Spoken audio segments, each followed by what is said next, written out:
Y continuando con el tema, nos dice Siemens que el conectivismo define el aprendizaje como un proceso continuo que ocurre en diferentes escenarios, incluyendo comunidades de práctica, redes personales y en el desempeño de tareas en el lugar del trabajo. Como les decía anteriormente en los ejemplos, pues obviamente no va a ser lo mismo presencial que virtual, pero a veces nuestras necesidades nos obligan a tomarlas. Entonces, recordar eso, pues es bueno, ¿verdad? Él define los principios del conectivismo, Siemens, que son los siguientes. Uno, aprendizaje y conocimiento que se encuentran en la diversidad de opiniones. ¿Por qué? Porque personalmente también tengo contactos con personas de Japón, de China, de Dubái.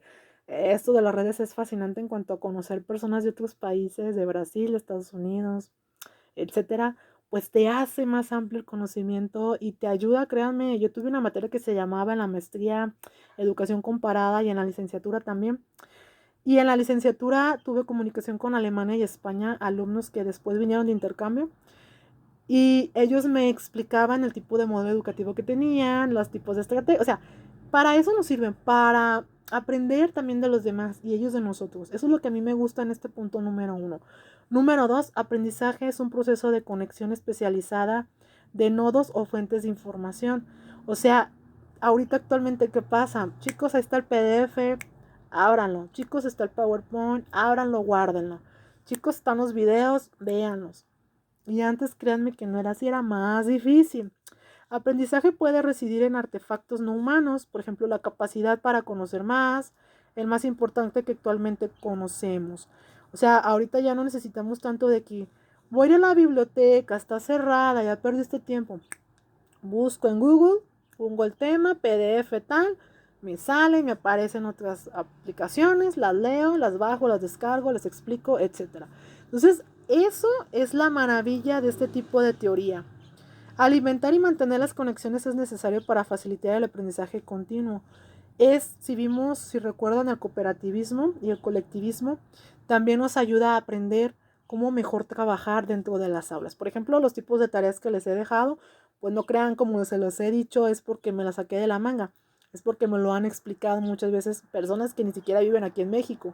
Entonces dije, wow, lo voy a adoptar, se los voy a dar para que también sea más divertida y no sea tan aburrida la clase. La habilidad para identificar conexiones entre áreas, ideas y conceptos es esencial. La toma de decisiones es el proceso de aprendizaje en sí mismo. Es cuando decimos, híjole, ¿la hago o no la hago online? ¿Me espero o no me espero? ¿Utilizo o no el teléfono? Si se fijan, el WhatsApp nos obliga ya a utilizarlo. Messenger nos obliga ya a utilizarlo. Seleccionar qué aprender y el significado de la información entrante es visto a través de los lentes de una realidad cambiante. Es cuando, por ejemplo, vemos un video o un documental y decimos, híjole, no me gustó, pues me salgo y busco otro en YouTube. Entonces, nos facilita demasiado a veces los aprendizajes y créanme que a veces nosotros como seres humanos somos más visibles y más auditivos y necesitamos ver más para aprender. La relevancia en el aprendizaje de conexión entre redes es una diferencia entre el conectivismo y las teorías tradicionales del aprendizaje.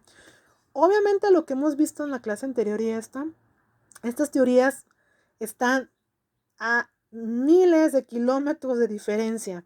Si ustedes se dan cuenta, se puede utilizar en el conductismo, en el cognitivismo, en el cognitivismo, para poder ampliar las habilidades del aprendizaje de los alumnos. O sea, yo puedo ser conductista, pero voy a meter lo que es este tipo de internet, este tipo de aplicaciones para poder tener un conocimiento más amplio a los niños.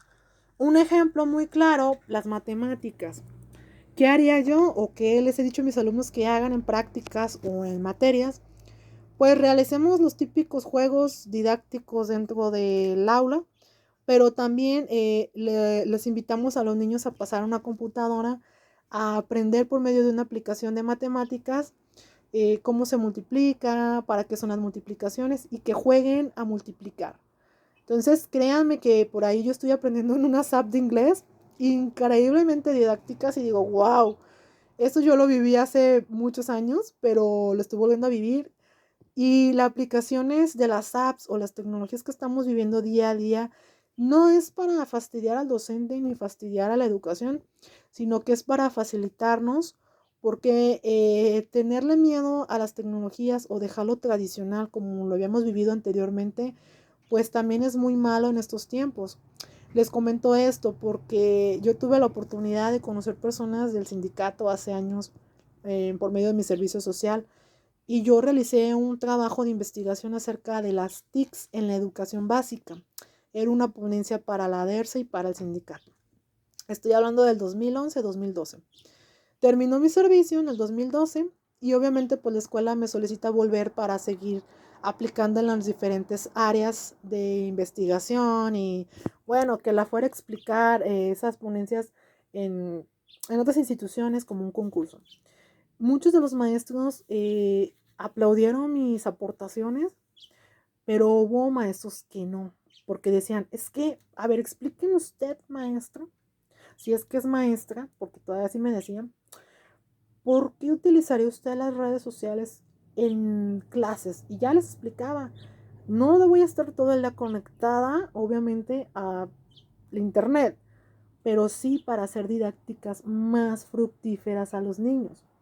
Juegos, aplicaciones, unas apps. Pero esta gente que no creía en las tecnologías de la educación, no me imagino cómo estén ahorita. Yo creo que están traumadas porque pues no.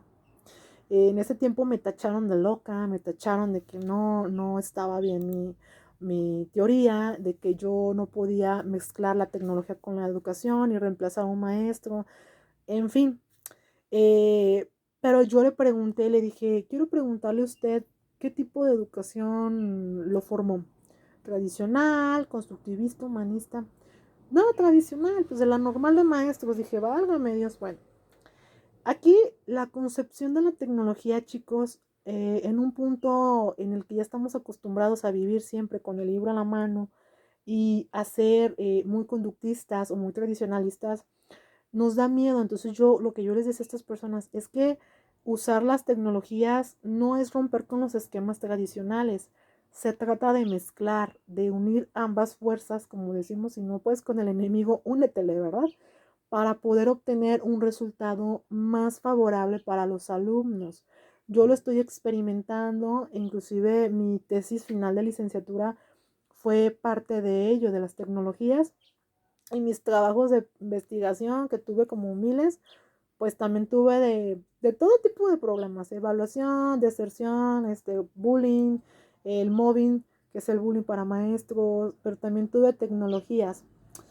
Y me percaté que la mayoría de los maestros para las TICs le tenían mucho miedo. Inclusive me ponían a mí a dar las clases. Me decían, pues tú pon el cañón, tú pon el proyector. Y yo decía, pues ponla tú también. Pero comúnmente, en conclusión de lo que les estoy explicando de esta vida que me ha tocado revolucionaria completamente, afortunadamente yo doy muchas gracias a Dios de que me tocó un modelo Villerlin en el cual pues me rompió el miedo, como muchos lo tienen ahorita con miedo, pero hace más de 10 años me rompió ese miedo y me hizo darme cuenta que la educación puede ser tradicional, pero también tiene que ser moderna, porque actualmente los perfiles y los currículos personales de los profesionistas se basan ahora en las tecnologías. Entonces nosotros decimos, ay, el Excel, ay, el PowerPoint, ay, Movie Maker, ay, esto. Entonces, si nosotros nos damos cuenta, las tecnologías deben de enfocarse de acuerdo a la probabilidad de mejorar la educación. En mi caso, es para mejorar las clases y para poder dar a veces un entendimiento más fácil, pero sin olvidarme de la práctica, obviamente. Y bueno, en la última diapositiva viene una propuesta pedagógica muy interesante. Se las voy a leer y nos dice lo siguiente. Se presenta como una propuesta pedagógica que proporciona a quienes aprenden la capacidad de conectarse unos a otros a través de las redes sociales o herramientas colaborativas. Ya vimos lo que era la teoría colaborativa, perdón. Y el rol del educador es crear ecologías de aprendizaje, dar forma a comunidades y liberar al interior del medio ambiente a quienes han aprendido. Entonces, aquí nos invita a que nosotros creamos y nos apeguemos a lo que realmente hoy en el siglo XXI que estamos viviendo podamos aplicar y desarrollar en los jóvenes. Si nosotros tenemos jóvenes muy bien preparados y actualizados, la sociedad no va a tener esta baja, digámoslo así, de estrategias equitativas en cuanto a laboral, en cuanto a lo educativo, sino por el contrario va a ser más competitivo, como nos decían los maestros, a nosotros en particular, tienes que ser competitivo, necesitas aprender, no le tengas miedo a una computadora, no le tengas miedo a esto. Si le tienes miedo, pues, ¿qué haces aquí? Simplemente, ¿verdad? Tienes que ser un docente más moderno porque el siglo XXI implica la modernidad y si algún día sales fuera del país, que espero muy pronto salga, me quiero ir por allá a Suiza, ya a ver, no de paseo, sino para ver los modelos educativos que están muy padres en Europa, pues me decían eso, si quieres viajar y conocer, necesitas actualizarte para poder llegar y abrir plataformas y poder platicar con estas personas. Bueno, chicos, espero que esta teoría les agrade. Solamente nos faltaría uno que es la ecológica. La próxima semana se las voy a dar a modo complementario. Si quieren saber más acerca de estas teorías, pueden investigar. Los invito a ver los videos y los invito a que colaboremos a una mejor educación actualizada, pero sin olvidarnos de lo tradicional, sino como les he explicado, a ensamblar ambas partes para poder entender que nuestros alumnos y nosotros mismos como maestros necesitamos estar al 100% en la era moderna. Pues muchos saludos, muchos abrazos, cuídense mucho, cualquier duda por favor no duden en decírmelo y los veo la próxima semana.